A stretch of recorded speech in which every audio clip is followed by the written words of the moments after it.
주께서 항상 우리 가운데 계심을 믿습니다. 예배 가운데 계심을 믿습니다. 옆에 사람들에게 주의 사랑으로 사랑합니다. 앞뒤 사람에게도 주의 사랑으로 사랑합니다. 우리가 삶을 살아가면서 태어나서 죽기로 갈 때까지 어찌 보면은 만남의 연속이라고 말할 수 있겠습니다. 사람들을 만나고 그런 만남 가운데서 우리의 삶에 영향을 받기도 하죠. 어떤 만남은 좋은 만남이 되어서 우리의 삶에 큰 축복과 또 행복을 가져다 줍니다. 또 어떤 만남은 참으로 원하지 않는 예상치 못한 일이 발생해서 우리에게 아픔을 크게 주기도 하죠. 이런 일들이 우리 가운데 일어날 수가 있는 것입니다. 사람은 태어나면은 먼저 부모를 만나게 되고 그 부모를 만남에 의해서 인생의 전체 일생을 결정짓기도 하는 것입니다. 또 자라면서 형제를 만나게 되고 또 친구를 만나게 되고 학교에 가면 또 교사도 만나게 되고 그러면서 인생의 삶을 살아가죠. 결혼하면은 또 배우자를 만나서 함께 가정을 꾸리면서 또 살게 되는 것입니다.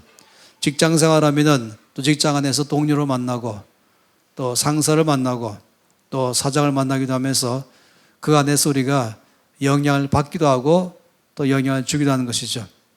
좋은 교회를 만나고 또 좋은 목회자를 만나는 것도 또한 복인 줄 믿습니다. 그런데 가장 놀라운 만남은 예수를 만난 것입니다. 주 예수를 만날 때는 어김없이 예외 없이 모든 사람의 삶에 대역전이 일어납니다. 그래서 굉장한 인생의 삶의 전환점을 맞이하는 것은 놀랍게도 예수를 만날 때마다 일어나는 것입니다. 그런 몇 사람을 예를 들어 본다면 사도 바울이 바로 그런 사람이었죠. 그는 교회를 핍박하고 예수를 핍박하는 데 앞장선 사람이었습니다. 그는 그때도 이 다마스커스에 있는 믿는 사람들을 감옥에 가두기 위해서 기세가 등등해서 이제 그쪽으로 가는 도중에 길에서 예수님을 만나게 됐죠. 낮 12시에 가장 밝을 때에 주께서 그 가운데 해처럼 빛나게 그를 만나줬습니다. 바울은 거기서 인생의 삶에 큰 전환점을 맞이했죠. 누구십니까? 물을 때에 나는 내가 핍박하는 예수로 하면서 바울은 거기서 눈이 멀어버렸습니다. 그리고 남의 손에 끌려서 그 성 안으로 들어갔습니다.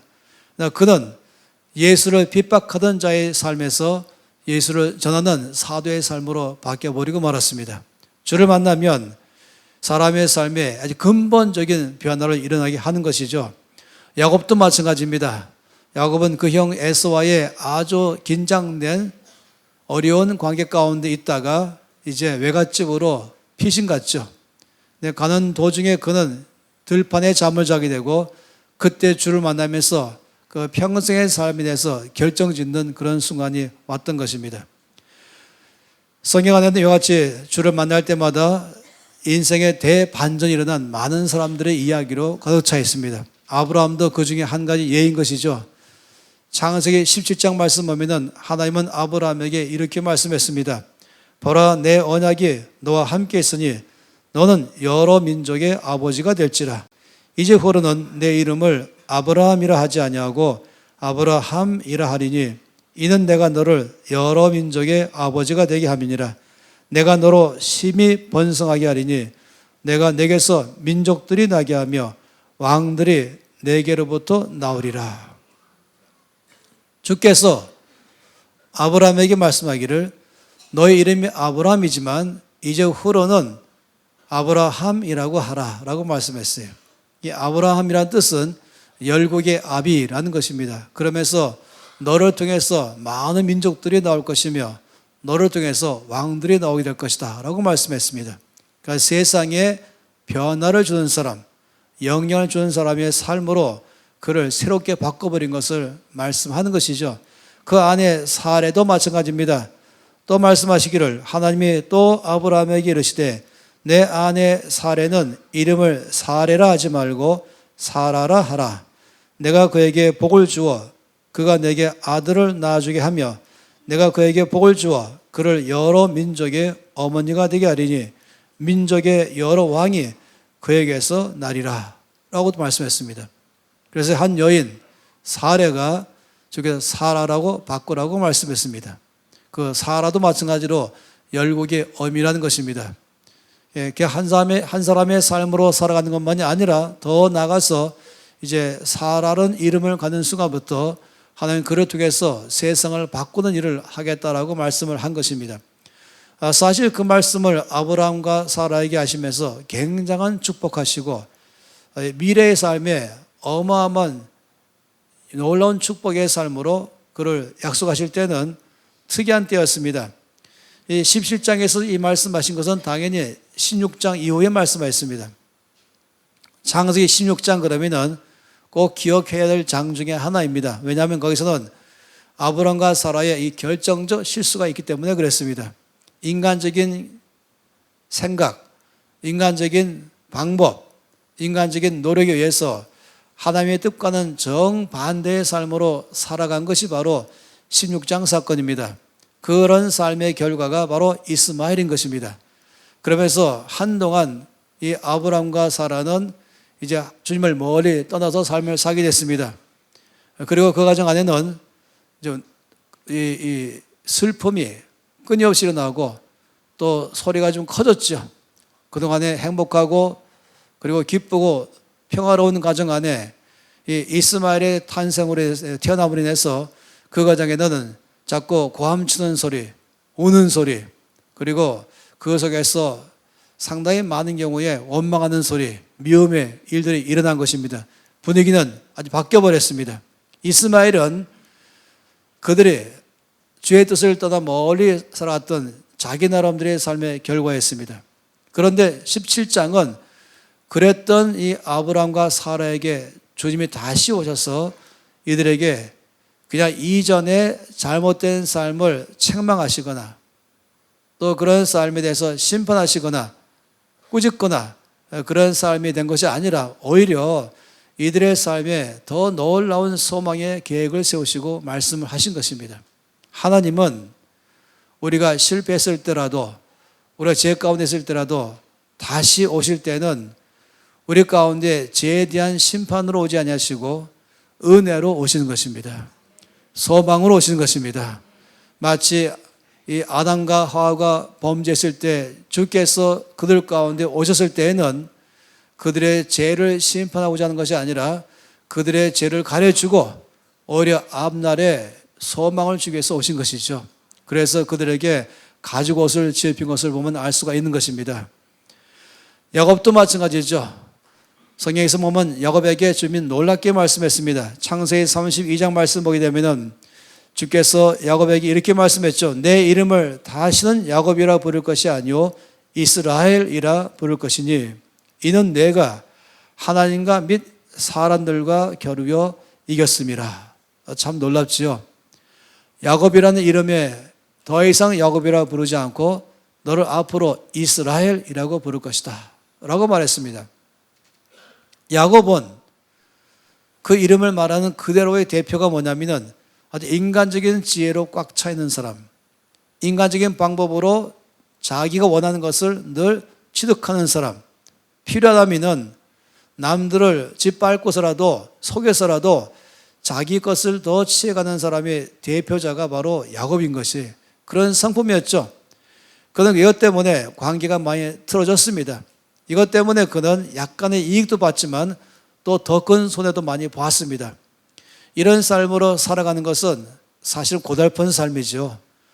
남들이 보기에는 아주 멀쩡해 보이지만은 이런 식으로 속이고 속임당하고 빼앗고 빼앗기고 자기의 모든 방법과 수단을 다 동원하면서 잘해보려고 애를 쓰는 삶은 평안할 날이 없는 것입니다.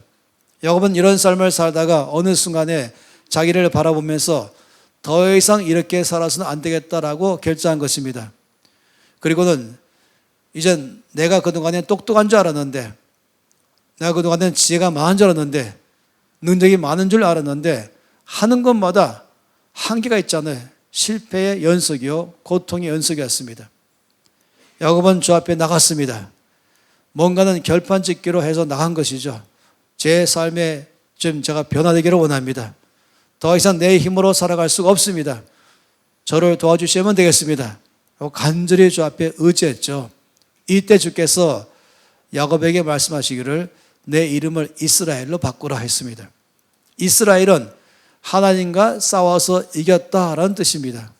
하나님을 이긴 사람이라고 말한 것입니다. 굉장한 것이죠. 전능자 하나님을 싸워서 이겼다. 이거는 이론적으로나 실제로나 불가능합니다. 내 주님 말씀하기를 네가 나를 이겼다. 내가 너에게 졌다. 이렇게 말씀을 하십니다. 아마도 이 말씀은 어찌 보면 우리나라 말에서 나오는 그 말과 일맥상통합니다. 다시 말하면 자식 이기는 부모 없다. 이 말이 아마 그런 말 같습니다. 자식의 속을 깨나 썩이고 그리고 골칫덩이고 그리고 여러 가지 근심을 꽉 주던 자식인데 이 자식이 어느 날부터는 굉장히 괴로워하고 고통스러워하고 더 이상 이런 삶을 사는 것이 너무 힘들어서 고쳐보려고 애를 쓰는데 이 부모가 보니까 이 아이는 변화되고 싶어 하지만은 자기 안에서 갖고 있는 옛 습관 때문에 바뀌지 못한 걸 보고는 이 부모. 그러면서 이 자식은 아버지 앞에 엄마 앞에 가서 다시금 요청하면서 제가 잘 살아보겠습니다. 제가 제 삶을 새롭게 살아보겠습니다. 저를 도와주십시오.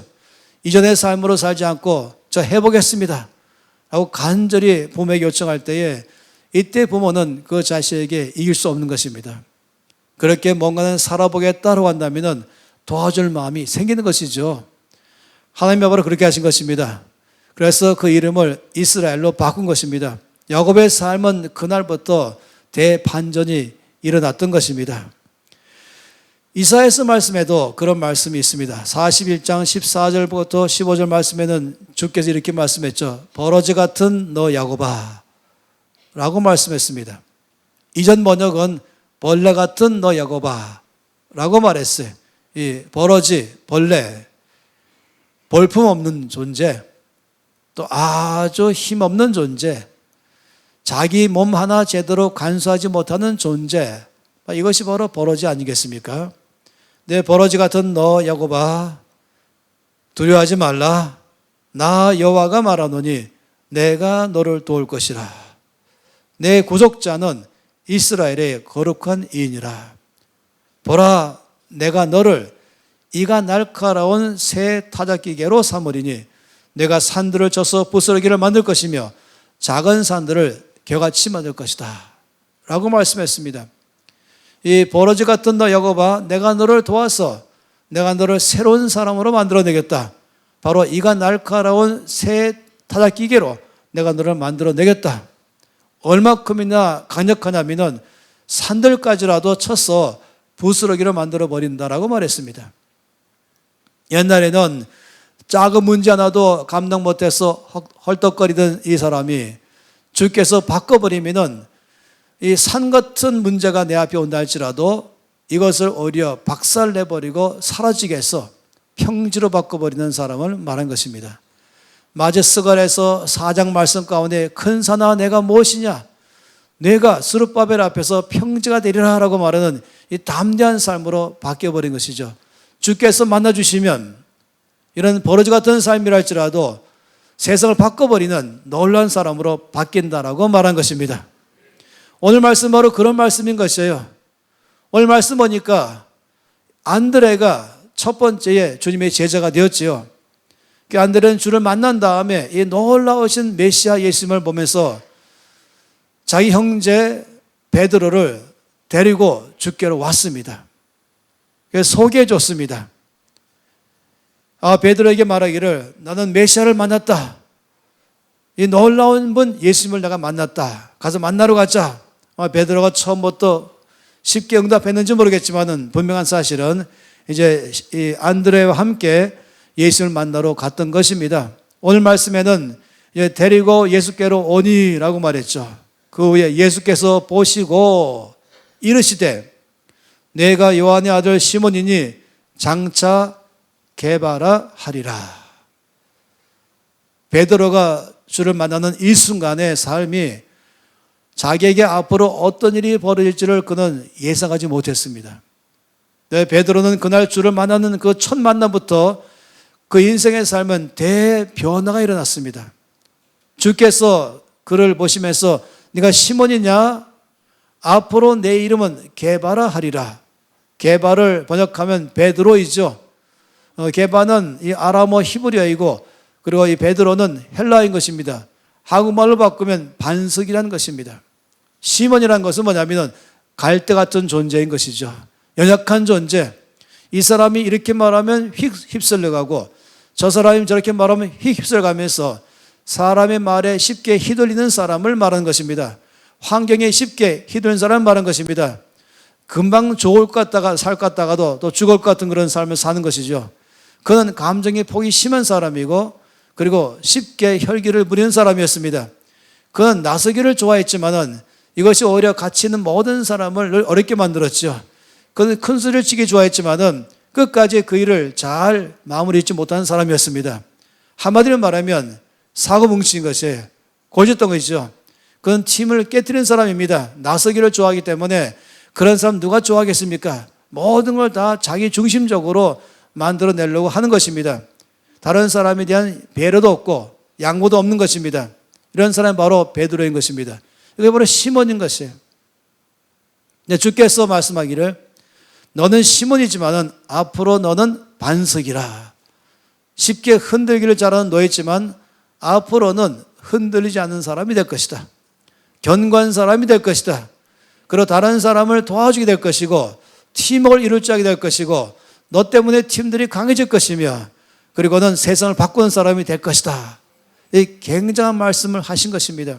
그런데 이게 중요한 것은 뭐냐면은 예수께서 바로 이 시몬을 보시고라고 말한 이 단어, 이 보시다, 이 보다라는 이 단어가 원래 이 헬라 원어로 엠블레포인 것입니다.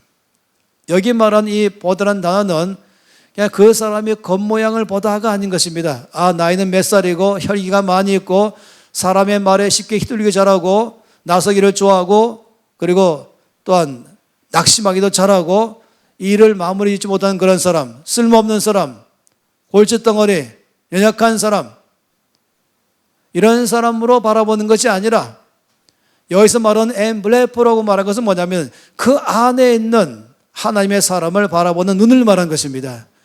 지금 현재 그는 연약한 사람이요, 남을 어렵게 하는 사람이지만은 그 속에 있는 것을 보니까 하나님이 원래 그를 통해서 하기 원하신 것은 견고한 반석 같은 사람이 되어서 어떤 상황에도 흔들리지 않는 사람 될 것이며 오히려 어떤 상황에도 거꾸로 그 상황을 변화시켜서 주님의 나라로 이끌어갈 줄 아는 사람이 그 사람에 대한 주의 계획이었습니다.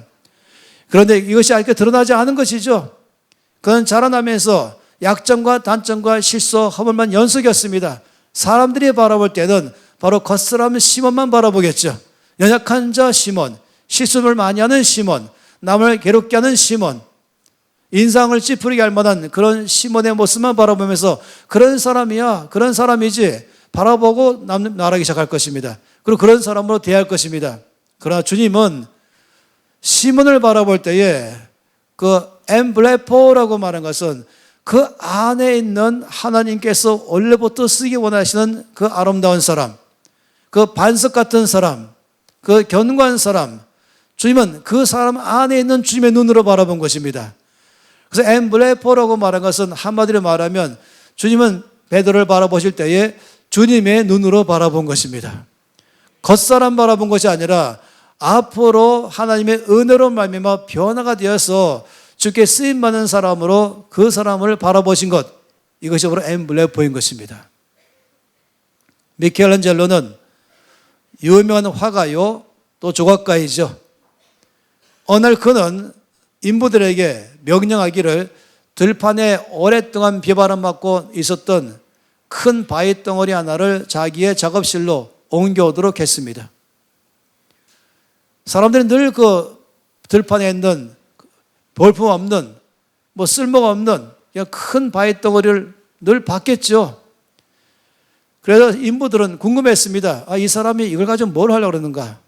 미켈란젤로는 이제 그 작업실 바깥에 여러 가지 어려움을 주지 않기 위해서 천막을 쳤습니다.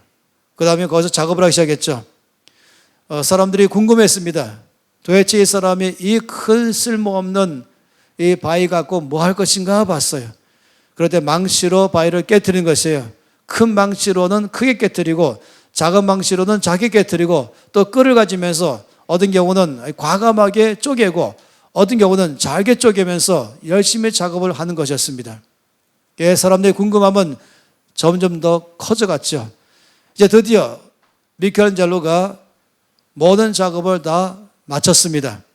그리고 거기에 천을 씌워놓은 다음에 사람들을 다 초대해서 자기가 만든 작품을 이제 보여주는 시간이 왔습니다. 드디어 천을 벗겼죠. 모든 사람들이 그 천을 벗긴 그 하늘을 보면서 입이 딱 부러졌습니다. 왜냐하면 바로 거기에 유명한 모세상이 나온 것입니다. 하나님의 사람 모세가 의자에 앉아있는 아주 권위가 있는 그리고 강력한 열정을 뿜어내고 있는 하나님의 사람 모세의 모습을 보게 된 것입니다. 사람들은 그냥 덩치만 큰 쓸모없는 바위만 바라봤겠지요. 수많은 사람들이 그 바위를 지나가고 또 바위 아래에 있기도 하고 또 바위 위에 올라가서 걸터 앉아있기도 했겠죠. 그냥 바위, 쓸모없는 큰 바위 이 정도로 봤겠죠. 그러나 미켈란젤로가 바라볼 때는 쓸모없는 덩치 큰 바위가 아니었습니다. 그는 그 바위를 바라볼 때에 그 바위 속에 있는 하나님의 사람 모세를 바라본 것입니다. 모세가 그 안에 갇혀 있는 것입니다. 이 큰 쓸모없어 보이는 바위 안에 갇혀 있는 것입니다. 따라서 이 사람 미켈란젤로는 이 바위 안에 갇혀 있는 하나님의 사람 모세를 자유케 하는 것이었어요. 깨트렸죠. 그리고 크게 깨트리고 잘게 깨트리고 또 딱 깎으면서 또 갈아가면서 드디어 거기에 하나님의 사람 모세를 끄집어 냈던 것입니다. 바로 이런 이 미켈란젤로의 눈 자체가 엠블레포의 눈인 것입니다. 많은 경우의 사람들은 겉모습만 바라봅니다. 그 사람의 과거의 데이터를 가지고 현재를 바라보고 그 데이터를 가지고 또 미래를 바라보고 예상하는 것입니다. 속속이던 사람 지금도 속속이 있고 앞으로 속속일 것이다. 여러 가지 이 감정적으로 병들어 있던 사람 지금 병들어 있고 앞으로도 병들어 있을 것이다. 이렇게 일반적으로 많이 그런 식으로 바라볼 때가 있는 것입니다. 그러나 우리 주님의 눈은 그렇지 않습니다. 주님은 모든 사람들은 다 하나님이 창조해서 이 땅에 와 있어요. 여러분은 거저 온 사람 아무도 없습니다. 주님이 창조하심으로 와 있습니다. 주님이 지으실 때는 목적이 계신 것입니다. 창세기 1장 말씀에 있는 것처럼 하나님은 사람을 지을 때에 하나님의 형상대로 지었습니다.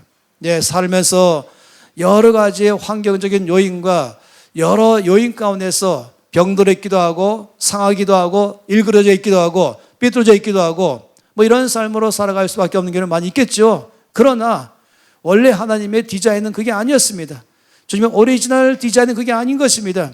그 오리지널 디자인을 바라볼 수 있는 눈, 이게 바로 엠블레이프의 눈인 것입니다. 주님은 그 눈으로 시몬을 바라보신 것이죠. KBS1에서 한 번은 그런 실험을 한 것을 갖다가 방영했습니다. 이만한 크기의 컵에 투명 유리컵입니다.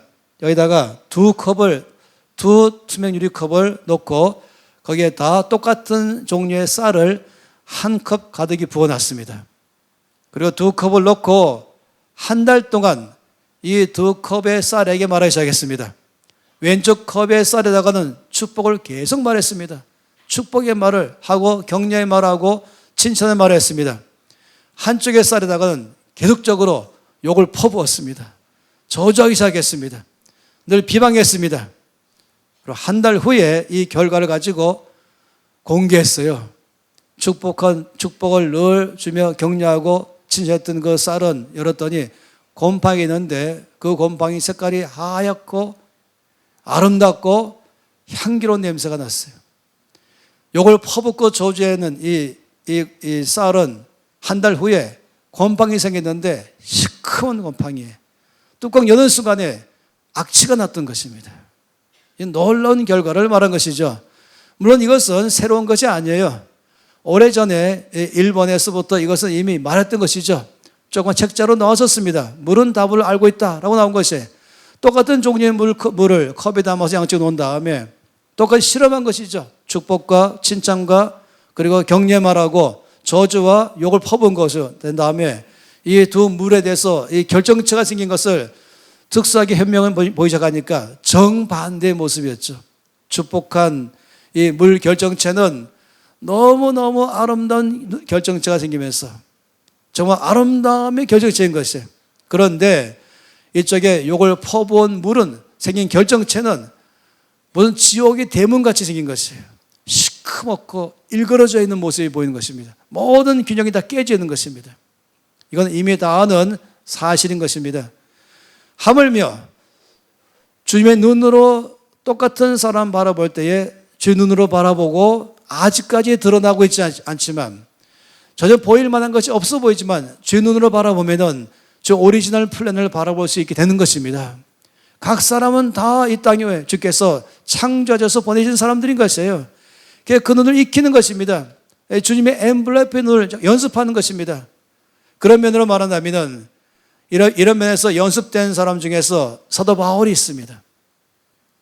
사도 바울은 에베소서 2장 10절 말씀에 이렇게 말했습니다. 우리는 그가 만드신 바라 그리스도 예수 안에서 선한 일을 위하여 지으심을 받은 자니 이 일은 하나님이 전에 예비하사 우리가 이 땅에 오기 전부터 그렇게 예비하셔서 우리로 그 가운데서 행하게 하려 하심이니라.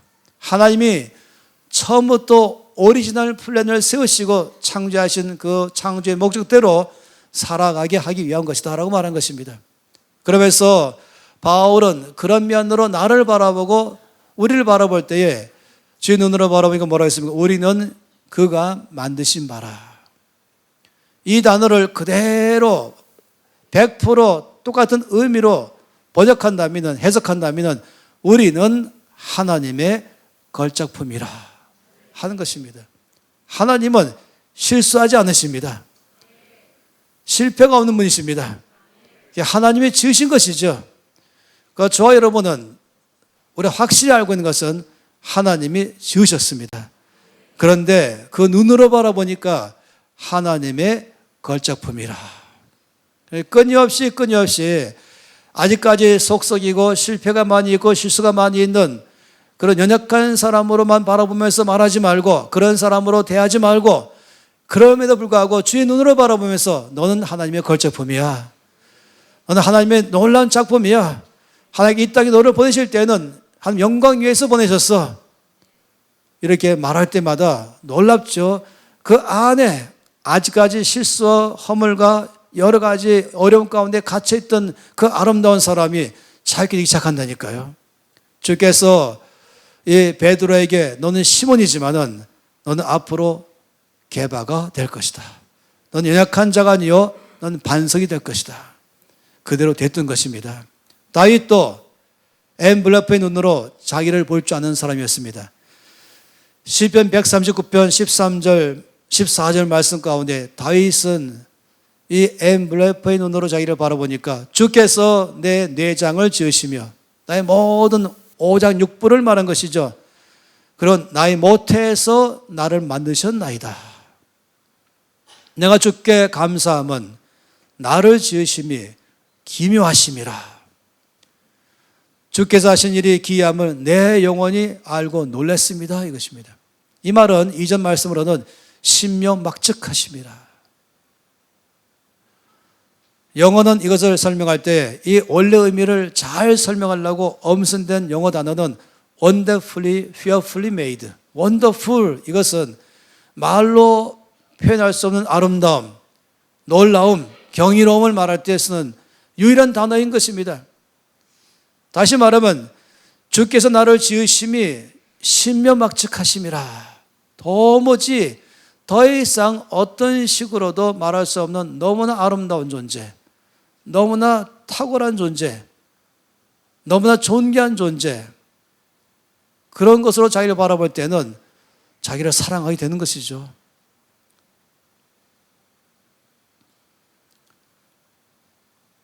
우리가 살아가면서 여러분 때문에 상처 제일 많이 받은 사람이 누군지 아세요? 누가 여러분 때문에 상처 제일 많이 받았을까? 그건 여러분 거울 앞에 가보시면 그 거울에 보이는 그 사람입니다. 여러분이 거울에 있는 그 사람 볼 때마다 맨날 보는 게 실수한 사람으로서 그 사람, 연약한 사람으로서 그 사람, 죄를 지은 사람으로서 그 사람, 그냥 계속 그런 사람 보면서 그런 사람으로 대한 것이에요. 엠블레프의 눈으로 안 바라본 것이죠. 그냥 겉사람 외모로 보이는 심원만 바라본 것입니다. 주님의 엠블레프의 눈으로 바라보면 그 안에 개바가 보이는 것입니다. 그냥 큰 쓸모없는 큰 돌덩어리 바위가 아니라 그 안에 있는 하나님의 사람 모세가 보이는 것처럼 말입니다. 그래서 앞으로 여러분도 이 엠블레프의 눈으로 먼저 거울에 있는 그 사람부터 보시기 바랍니다. 그리고 말하기 바란 것이, 당신은 하나님의 걸작품입니다. 하나님 당신을 창조했습니다. 당신 바라보니까 당신은 신명막측하십니다. 여러분, 이것은 있는 그대로를 말한 것이 이 주의 눈으로 바라보는 게 필요한 것입니다. 가정 안에서 마찬가지죠. 결혼한 사람이라면 부부를 바라볼 때에 누구보다 더 잘 알잖아요.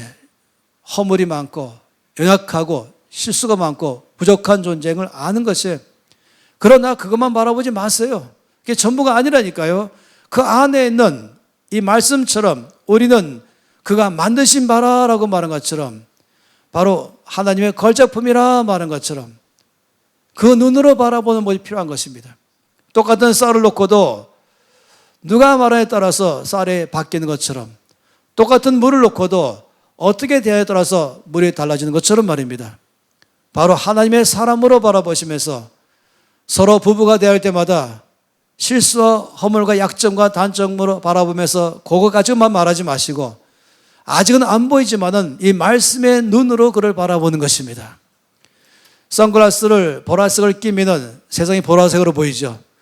선글라스를 말해 초록색으로 끼면 다 초록색으로 보이죠.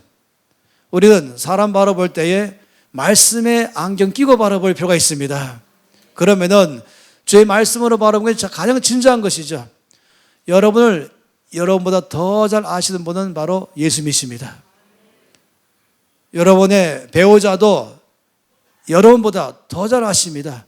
여러분의 자녀도, 여러분의 형제도, 여러분의 성도도, 여러분의 모든 만난 사람 모두는 여러분이 아는 것보다 주님이 가장 정확하게 알고 계십니다. 그 주께서 뭐라고 말씀하십니까? 너는 나의 걸작품이다. 그리고 그 눈으로 바라볼 때는 신명막측합니다. 놀랐습니다. 당신은 존귀합니다. 하는 게 필요한 것이죠. 전 주 앞에 나갈 때에 오래전에 끊임없이 저에게 이사야 49장 5절 말씀으로 계속 말씀하는 것이 나는 여호와의 보시기에 존귀한 자라 나의 하나님의 나의 힘이 되셨도다. 아버지, 왜 아버지 앞에 나갈 때마다 이 말씀을 계속해서 기억나게 하십니까? 제가 나중에 알았죠. 이게 바로 내가 너를 바라보는 나의 눈이다. 너는 내가 보기에 존귀한 자이다. 내가 너의 힘이 되어줄 것이다. 내가 너를 도와줄 것이다. 네 안에 있는 이 실수와 허물과 약점과 단점으로 외부에 있는 그 안에 있는 내가 창조한 나의 하나님의 사람, 존귀한 자, 나의 걸작품, 바로 이것을 나는 바라본다. 너는 그런 사람이다. 내가 너를 그런 사람으로 도와줄 것이다. 라고 말씀을 하는 것입니다. 그러니 우리가 앞으로는 이 엠블레포의 주의 눈으로 나를 바라보는 연습이 필요합니다.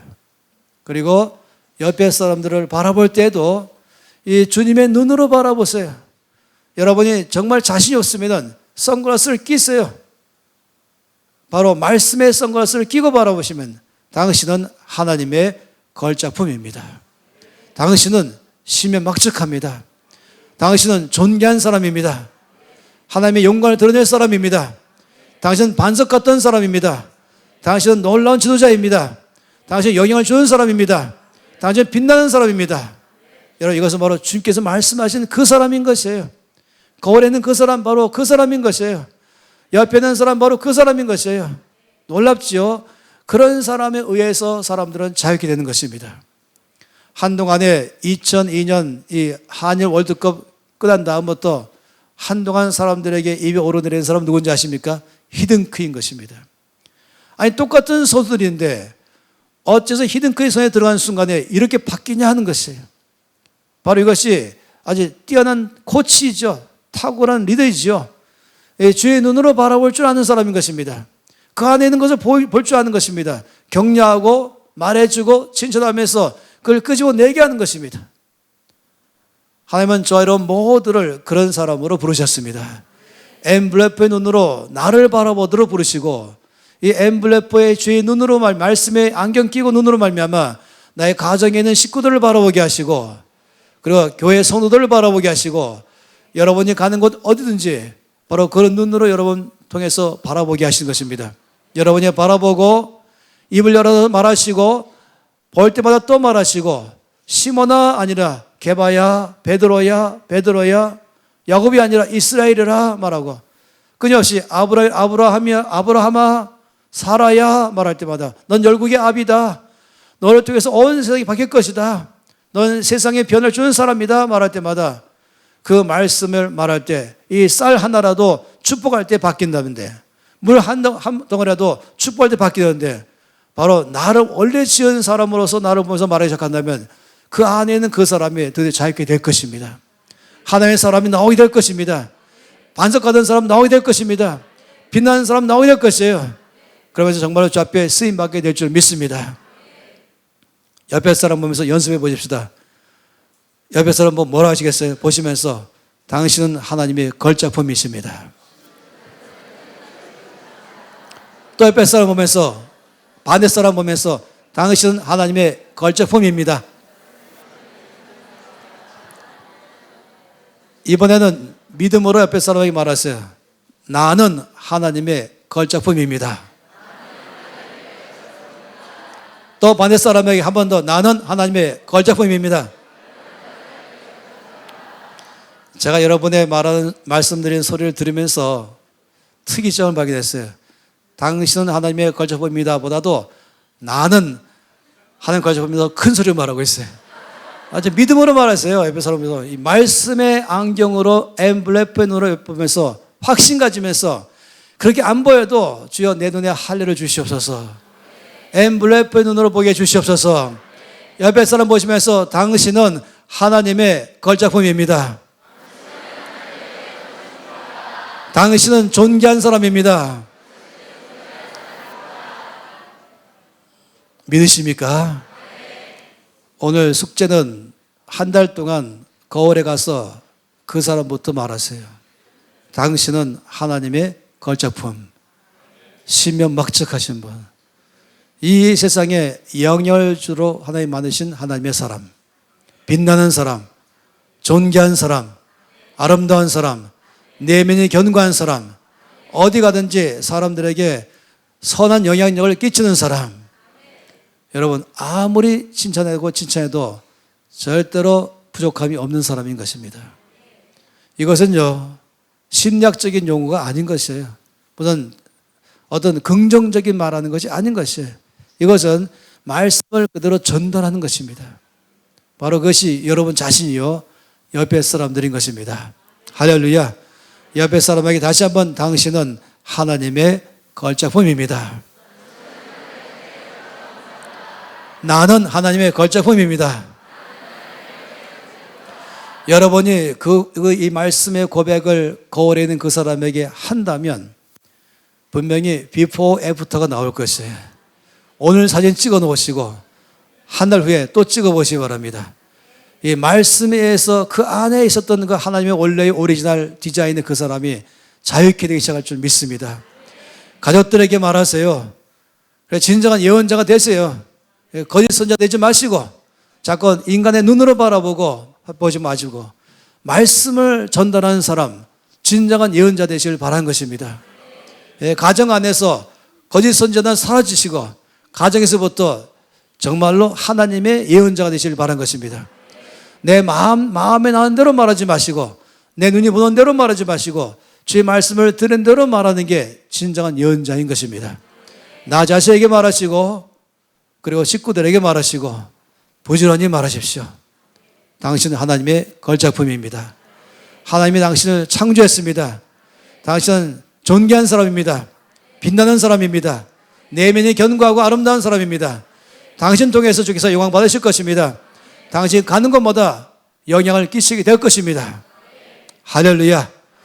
손 높이 들겠습니다. 두 손 높이 들고 이제 기도할 때 아버지, 제 인간의 눈으로 바라보고 말하지 않겠습니다. 주님의 말씀을 전달하는 엠블레프의 눈을 가지겠습니다. 거리에 있는 그 사람에게 말하겠습니다. 식구들에게 말하겠습니다.